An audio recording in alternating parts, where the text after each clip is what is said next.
So I don't usually make this kind of video, but I thought this information is important to get out there. Banggood currently have a 41% discount lasting until June 21st on either the DJI system with the air unit, goggles and controller, or the goggles and 2 air units. And while this makes me absolutely furious, because when I bought this system it would have been more of a 50% discount, you need to be careful because most people look at the shipping time, which says 15 to 20 days, and that's pretty standard when buying from China. In fact, most things turn up within a week.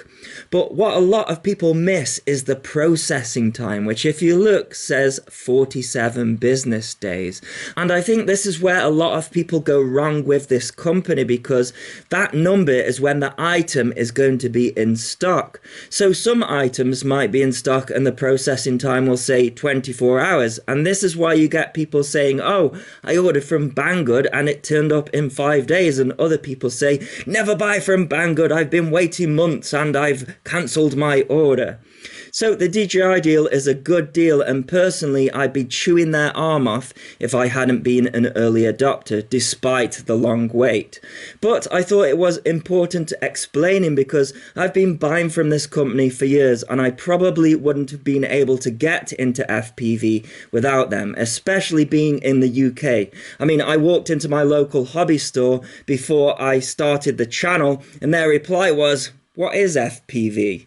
But I don't think this processing time thing has ever been explained properly. So if you are willing to wait, then you can grab a bargain. But if not, then don't. And just be aware of the processing time in general when buying things, and you will have a much better experience with this company.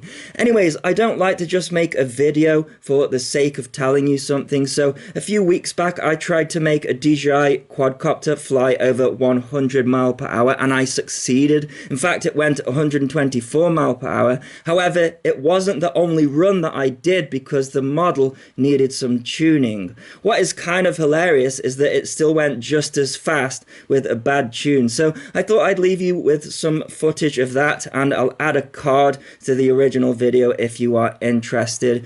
And as always, thanks so much for watching. Please continue to subscribe. Cheers.